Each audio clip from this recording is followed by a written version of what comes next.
objek pemajuan kebudayaan itu ada 10. Yaitu Ya. apa itu? Pertama tradisi lisan, yang kedua manuskrip, yang ketiga adat istiadat, kemudian ritus, Ritual. kemudian pengetahuan tradisional, kemudian teknologi tradisional, kemudian seni, kemudian bahasa, kemudian nomor 9 permainan rakyat, dan yang terakhir adalah olahraga tradisional. Oke. Jadi ada 10 aspek pemajuan kebudayaan yang itu mesti dijalankan oleh semua pemerintahan daerah. Secara arsitektural, memang kalau gedung makin giant scale, kita sulit untuk menerapkan kaidah langgam tradisional, karena bangunan tradisional itu identik dengan skalanya human scale gini ya, nggak ada rumah Betawi yang tiba-tiba 50 lantai gitu. rumah Betawi ataupun suku manapun nggak ada yang sampai puluhan lantai lah ya. Ngajarin guru-guru SD, SMP, SMA muatan lokal gitu. Kan ya. ada tuh mata pelajarannya, LBJ kalau dulu sih, atau Betul. sekarang apa? Nah kita ngajarin gurunya gitu, Iya. supaya nih guru kagak salah nyampein juga ke murid-muridnya.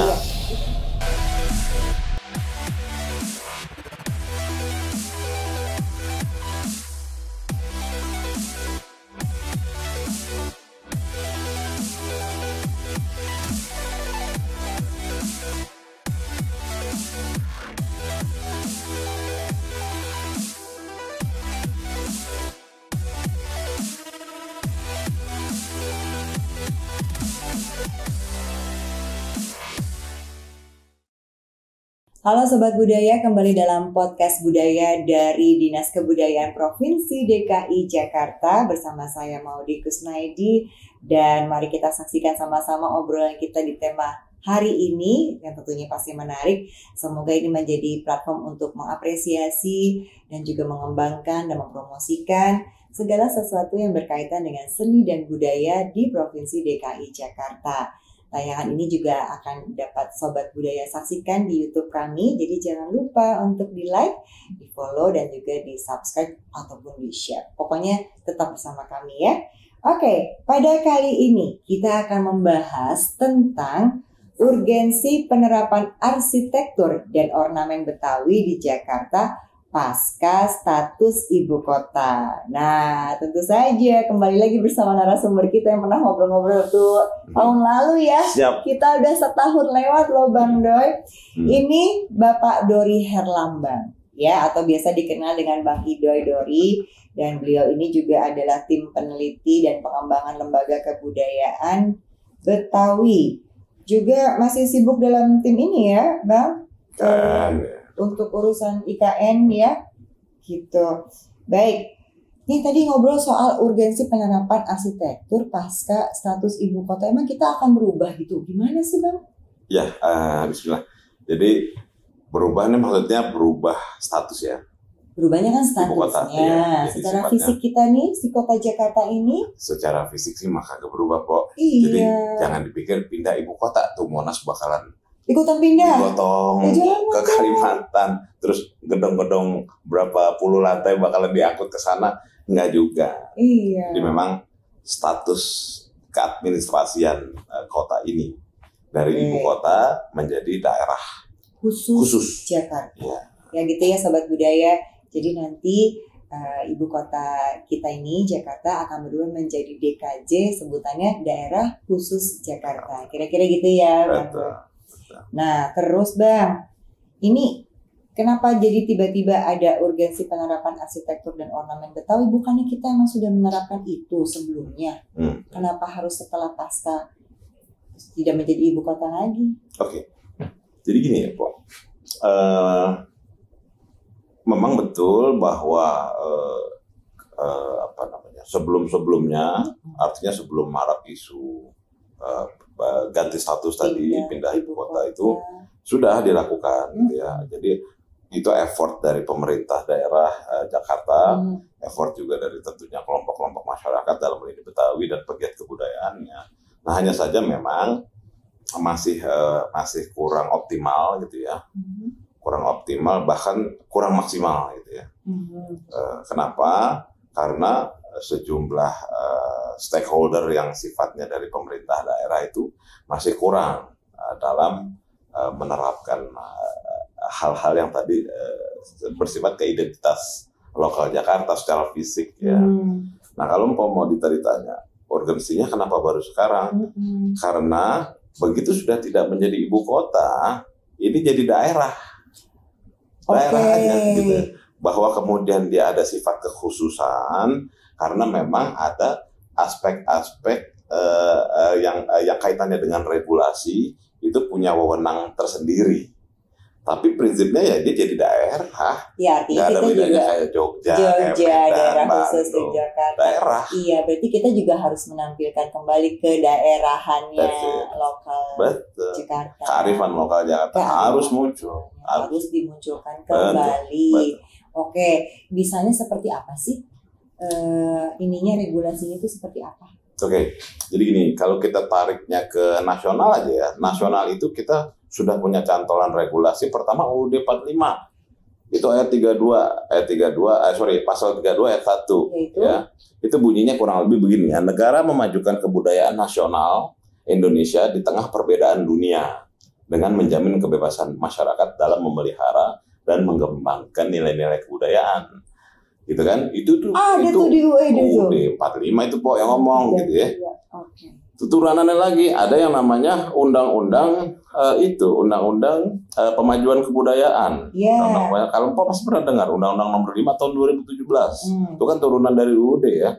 Itu bunyinya simpel. Jadi upaya meningkatkan ketahanan budaya dan kontribusi budaya Indonesia gitu ya di tengah peradaban dunia melalui perlindungan, pengembangan, pemanfaatan dan pembinaan kebudayaan. Itu undang-undangnya. Turunnya lagi nanti ada lagi tuh Perda. Turun lagi Pergub dan segala macam. Memang kebetulan karena DKJ belum efektif berjalannya, tapi secara regulasi sudah ada. Kita masih mengacu pada DKI.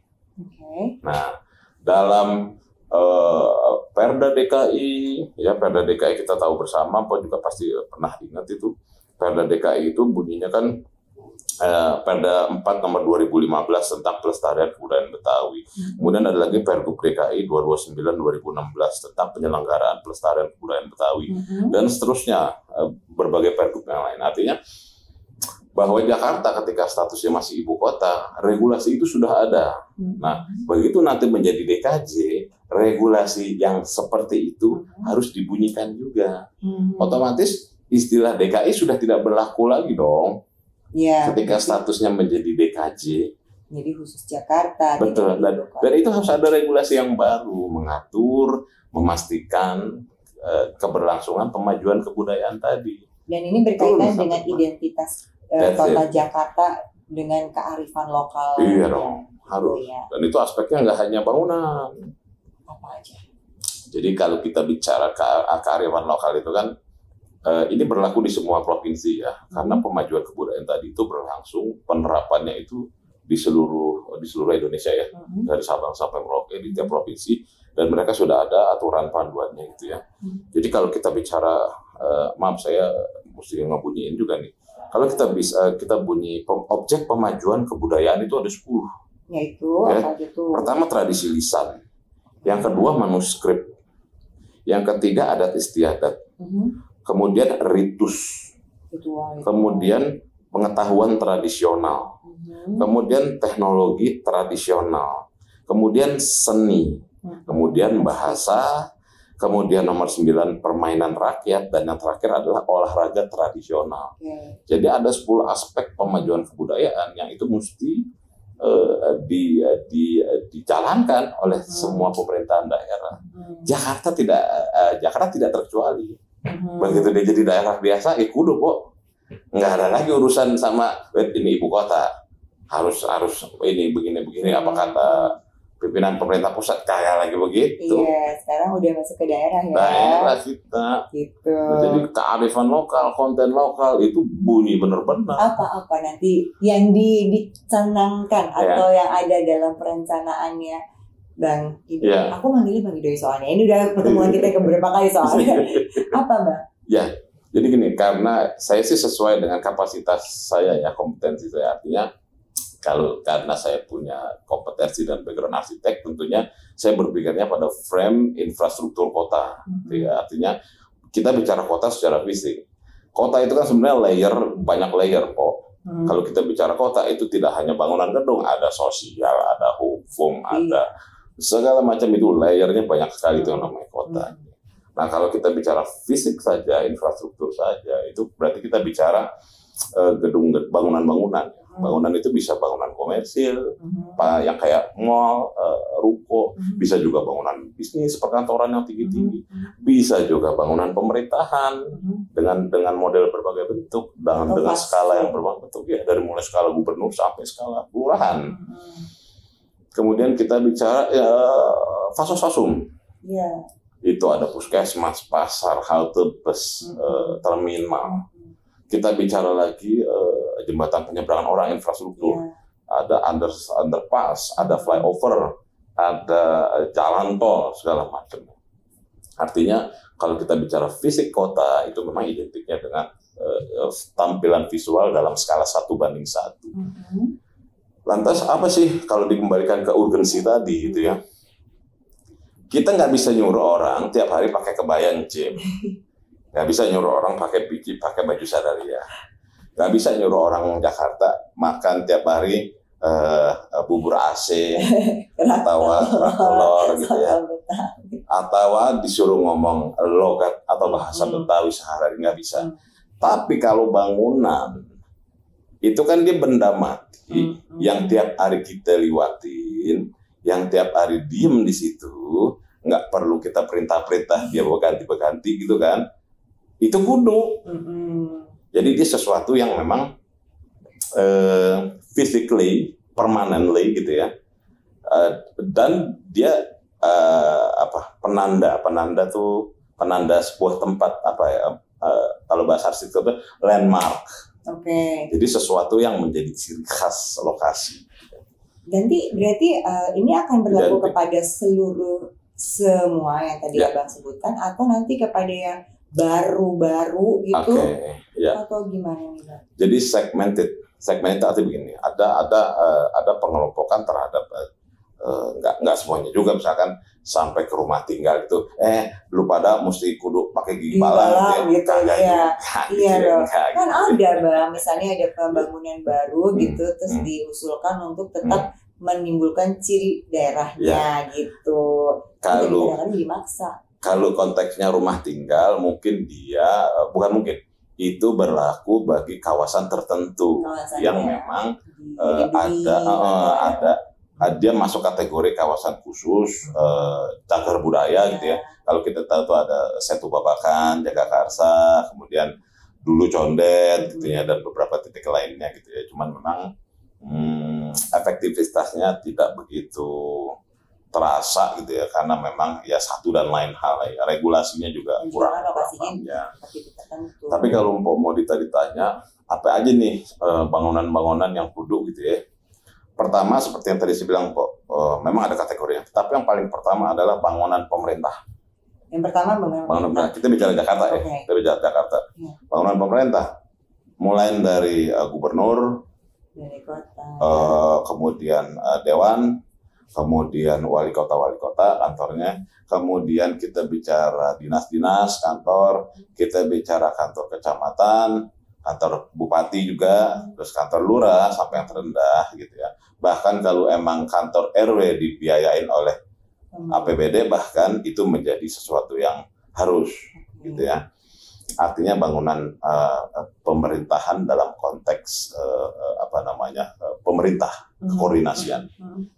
Yang kedua itu bangunan fasos-fasum. Iya, tadi betul. Fasos-fasum itu ya tadi pasar, terminal, puskesmas, air petra, kemudian tugu, pembatas kota, pembatas wilayah, gerbang gang, pintu masuk, betul. Kemudian halte, segala macam street furniture gitu ya, termasuk lampu-lampu jalan dan sebagainya. Itu fasos-fasum ya. Itu yang kedua mutlak harus. Yang ketiga itu adalah bangunan pariwisata dan hospitality. Ya. Pariwisata jelas kalau kita bicara Jakarta, pemerintah Jakarta punya yang namanya tempat wisata kan, Ancol, terus Ragunan, terus Monas, terus apa tuh tempat-tempat tamasya rekreasi dah, ya, yang orang publik boleh datang gitu ya. Apa namanya? Termasuk juga, sorry, yang nomor 2 tadi termasuk ini Pak, saya lupa nyebutin tadi, stasiun-stasiun LRT, MRT gitu-gitu ya. Kan itu di bawah Jakarta juga. Kembali ke soal tadi pariwisata, jadi apa namanya, kafe, ya, kafe, hotel, warung, artinya tempat-tempat yang mengentertain atau kaitannya dengan rekreasional, wisata, mengundang pendatang ya. Apa namanya, selain dari wisata punya pemerintah tadi, tentunya ada tadi kafe, hotel segala macam. Hotel yang hospitality, yang tadi saya bilang hospitality itu hotel ya. Hotel itu mulai dari kelas melati, losmen, bintang 1, 2, 3 dan seterusnya gitu ya. Memang mereka tidak harus kemudian hotel bintang 5 sekelas Pullman misalkan dikasih gigi balak, enggak begitu juga gitu. Jadi ya. apa dong tapi paling tidak kan maksud saya juga ada spot. Ada spot. Ada spot. Kan saat ini pun juga kita sudah melihat nuansa-nuansa arsitektural, ornamen-ornamen Betawi itu di Fasum juga, ada di gedung-gedung pemerintahan kan juga kita sudah lihat tuh Bang. Tapi berarti kita akan lebih intens ya, memberikan spot-spot itu ya. Betul. Kalau mungkin kalau secara arsitektural gitu ya, arsitektural pakai al di sini konteksnya maksudnya keilmuan. Ilmu arsitekturnya. Ya, secara arsitektural memang kalau gedung makin giant scale, kita sulit untuk menerapkan kaidah langgam tradisional karena bangunan tradisional itu identik dengan skalanya human scale gini ya. Nggak ada rumah Betawi yang tiba-tiba 50 lantai gitu. Rumah Betawi ataupun suku manapun nggak ada yang sampai puluhan lantai lah ya. Nah, sehingga disitulah peran arsitek untuk menciptakan proporsional bentuk yang enak dan lazim gitu ya. Tidak merusak norma atau kaidah budaya itu sendiri gitu ya. Dan tidak mentah-mentah plek-ketiplek main tempel aja gitu ya. Kan yang dikhawatirkan adalah ini kudu nih, wajib nih, ujuk-ujuk aja tiba-tiba di pintu ada gambar ondel-ondel, ada apa. Jangan kan, begitu juga. Iya, artinya kan juga dari kaidah tadi Abang udah jelaskan, estetika juga tetap harus disesuaikan. Karena kan tujuannya untuk penerapan ini adalah juga supaya kita bisa aware kan mengenai ini ornamen Betawi itu ada ini kayak seperti itu. Dan tentu saja juga harus eye pleasing ya, maksudnya di mata juga enak dilihat kan gitu ya Bang. Regulasi-regulasi nggak enak lihatnya gimana dong, jadi nggak menikmati. Enak dipandang, terus ya eye catching juga, nangkep mata juga kan. Kalau gedung kantor atau hotel segala macam kita bisa hotel ya maksud saya. Kalau kantor swasta saya kira itu bukan satu prioritas gitu ya. Tapi kalau hotel tinggi yang besar bintang itu mereka bisa bikin spot di lobi. Itu ada spot kearifan lokal Jakarta gitu kan. Dia bisa bikin kayak backdrop, sudut dengan backdrop dan ornamen serta barang-barang tradisional Betawi begitu ya. Nah, itu konten-konten seperti itu yang kemudian akan mencirikan atau mengangkat kearifan lokal Jakarta sebagai identitas fisiknya. Begitu kok. Ya, kalau secara nggak sadar ya, secara Jakarta ini tumbuh kan sebagai ibu kota, melting pot gitu kan, dan perwakilan dari Nusantara gitu kan. Jadi walaupun memang sudah ada unsur-unsur bahwa kebetawiannya untuk diangkat, tapi memang tidak bisa menutup mata pada saat sebagai jadi ibu kota, pasti akan juga memberikan ruang juga sebagai kota yang mewakili negaranya gitu ya. Nah, berarti nanti kita akan berusaha, langsung berasa jadi warga Jakarta banget gitu. Udah bener itu, Pak. Udah bener. Kita aja nih. Yang berarti mau kembali tuh dengan si regulasi tadi ya, penerapan. Tadi aku ulang lagi adalah urgensi penerapan arsitektur dan ornamen Betawi. Nah ini yang tadi diharapkan ya Bang, supaya kita bisa terasa nih. Oh iya nih Betawi ya nih, ini ada gambar kromongnya nih, gitu-gitu ya Bang. Jadi memang saya melihatnya dari aspek fisik ya, fisik kota gitu ya. karena itu sehubungan dengan background saya. Tapi kalau kita mau bicara lebih luas gitu ya Pak Modi, pelestarian atau pemajuan kebudayaan itu garda nomor satunya adalah pemerintah, bukan masyarakat adat itu sendiri. Oh gitu. Kenapa saya bilang pemerintah? Karena pemerintah itu adalah pihak yang punya regulasi, yang punya pasukan, yang punya duit, yang paling penting. Jadi siapapun yang jadi pemerintah, mau orang manapun gitu ya, sekalipun ini kota Jakarta atau yang jadi gubernur misalkan orang dari manapun gitu ya, suku manapun gitu ya. Tapi kalau regulasinya sudah mengikat, regulasi nggak bisa dibantah. Apalagi kalau kemudian yang jadi pimpinan, yang jadi pemerintah itu adalah orang Jakarta itu sendiri, gitu kan? Itu nomor satu, garda terdepan. Nomor dua adalah baru kelompok masyarakat adatnya itu sendiri. Kalau kita bicara di Jakarta, tentunya masyarakat adatnya yang inti adalah Betawi. Itu mereka yang kedua bertanggung jawab. Kenapa saya taruh nomor dua, Kok? Kenapa? Kenapa saya taruh nomor dua, bukan nomor satu? Nggak bisa dong kalau nggak ada regulasi dan itu tadi itu nomor satu tuh si pemerintah si pemerintah. Iya. Artinya lebih pasnya lagi begini, kenapa saya taruh nomor dua? Ini orang-orang pelaku budaya gitu ya. Dia kalau cuman bisa main alat tradisional juga, lama-lama kalau perutnya lapar, punah. Akhirnya anaknya, cucunya ngelihat, babak engkong gua cuman bisa main alat tradisional, hidupnya keblangsa, ogah gua main begituan. That's what happened. Sekarang yang terjadi kan seperti itu. Ini tidak hanya di Betawi, tidak hanya di Jakarta. Itulah kemudian ada divisi atau kementerian atau apapun itu yang khusus menangani kebudayaan dengan pemajuan, Pok. Kalau kagak, Pok, mau dibayangin aja, ke depan ini globalisme.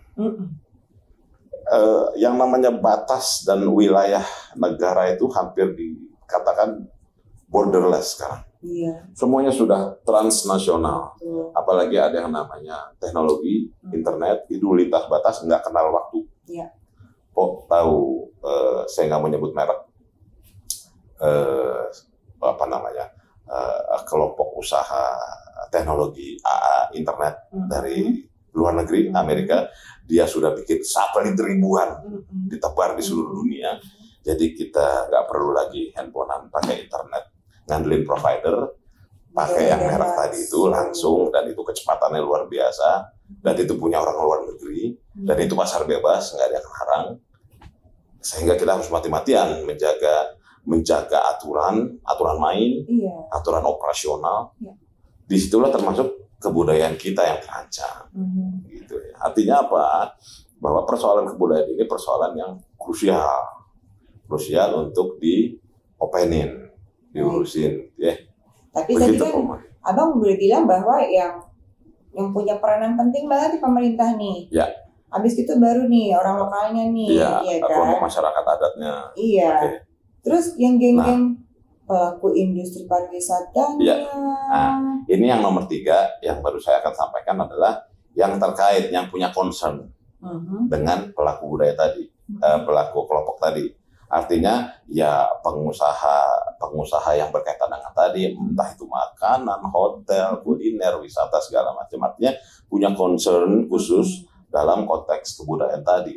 Di sini termasuk di dalamnya adalah pemerhati, pelindung atau penggemar adat gitu ya, yang tidak harus orang lokal itu juga. Baru yang terakhir adalah masyarakat umum secara luas. Oke. Nah, Bang, gitu. Ini kan berarti banyak sekali nih stakeholder-nya nih yang harus bisa dirangkum bareng-bareng sama Abang nih dan tim. Ya nggak Abang sendirian juga sih. Untuk bisa menerapkan hal ini gitu. Kan juga pasti akan ada yang tadi gitu, bahwa keserasiannya seperti apa, masuknya bagaimana. Apakah akan ada langkah-langkah untuk pendekatan seperti ini gitu kepada semua stakeholder yang Abang udah ceritakan atau gimana? Pastinya, Pok. Kita nggak bisa jadi Superman atau superhero gitu ya. Dan itu nggak hanya konteks budaya gitu ya. Apalagi kalau kita bicara budaya, itu adalah satu cara hidup, pandang hidup kelompok masyarakat yang memang ada konsensus, ada kesepakatan bahwa kebudayaan itu dibuat secara tertulis, legitimate by law gitu ya. Itu kan karena manusia modern hari ini gitu ya. Zaman dulu mah nggak Zaman pakai dulu nggak ada, iya. Kita pakai engkong, kita kata engkong begini bikin rumah, iya. Kata agak pakai nanya kita. Kata engkong jangan bikin WC madep kiblat misal kata gitu ya. Itu kan sebuah omongan petuah folklore gitu ya, berdasar folklore juga bahkan, sehingga itu tadi ya, hubungannya dengan pemerintah tadi. Pemerintah sebagai regulator, dia membuat sebuah aturan yang rigid dan valid, itu legitimate, melindungi para pelaku, para pemelihara, pegiat segala macam kebudayaan tadi. Nah, tadi Pak bilang apa? Apa tadi Pak? Yang mana nih Bang? Enggak, yang terakhir tadi. Bahwa untuk langkah-langkah ke depan, pendekatan kepada stakeholder ini. Betul. Jadi memang kalau kita bicara Jakarta, ya, kita udah ada memang stakeholder pengampu kebudayaan di Betawi. Itu ada yang namanya Lembaga Kebudayaan Betawi kan. Itu menjadi semacam lembaga edukasi sekaligus kurasi gitu ya, penilai sekaligus sumber informasi. Kita pasti gitu nanya ya. Betul. apa-apa. Itu menjadi lembaga penting gitu ya. Yang tentunya dia bermitra dengan pemerintah DKJ nanti ya. Kita bicaranya tentunya disebut, ya toh. Dan mungkin juga lintas yang lainnya nanti. Tapi yang pasti sektor yang paling berdekatan dengan LKB kalau bicara kebudayaan adalah disebut gitu ya. Nah, ini menjadi lembaga edukasi, informasi, kurasi dan segala macam lah ya. Di mana nanti terkait dengan para pelaku pegiat kebudayaan tadi, sanggar-sanggar gitu ya. Sanggar, praktisi atau apapun itu yang memang secara sistematis mereka melakukan giat-giat budaya, pemajuan kebudayaan dari 10 aspek tadi gitu lah. Gitu ya. Jadi harus sistematis, nggak bisa asal-asalan gitu ya. Dan sistematis itu termasuk ya periodik kan. Gitu. Jadi pendekatannya adalah tentu pendekatan formal seperti tadi pemerintah ada LKB gitu ya, bareng-bareng terus melakukan hal tadi. Ada juga pendekatan informal tentunya ya melalui media sosial, melalui sosialisasi, termasuk juga penuturan, terus kemudian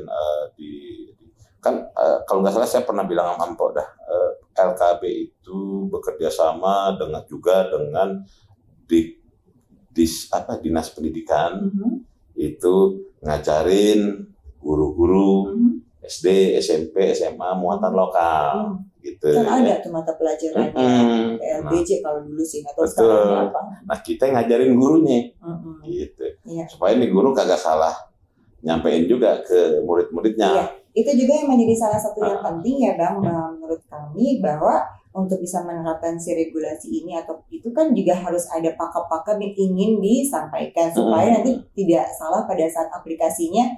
Kan ini ornamen Betawi ternyata ondel-ondelnya apa gitu, tidak sesuai dengan yang kita kan, berarti tentu itu pentingnya peranan dari LKB, Abang dengan tim untuk bisa memberikan informasi dan sosialisasi untuk ornamen seperti apa sih yang bisa diterapkan, pengembangan kreativitasnya, keserasiannya sejauh mana gitu kan ya Bang. Betul. Iya. Karena 10 aspek budaya tadi kan banyak ya gitu ya. Arsitektur itu masuknya di dalam konteks teknologi gitu ya. Kalau dalam aspek kebudayaan tadi. Belum aspek yang lain tadi kan segitu banyaknya tadi kan. Sampai olahraga bahkan. Nah, itu semua diinventarisasi, dilestarikan, dibuat maka istilahnya pemajuan gitu. Kapan sih Bang ini udah mau mulai Bang urusan ini? Maksudnya? Udah mau dimulai, sudah diterapkan kah ini? Udah jalan. Okay. Kan amat disebut juga itu tahun lalu kalau nggak salah 2023 itu ada kajian tentang kampung budaya Betawi. Jadi bagaimana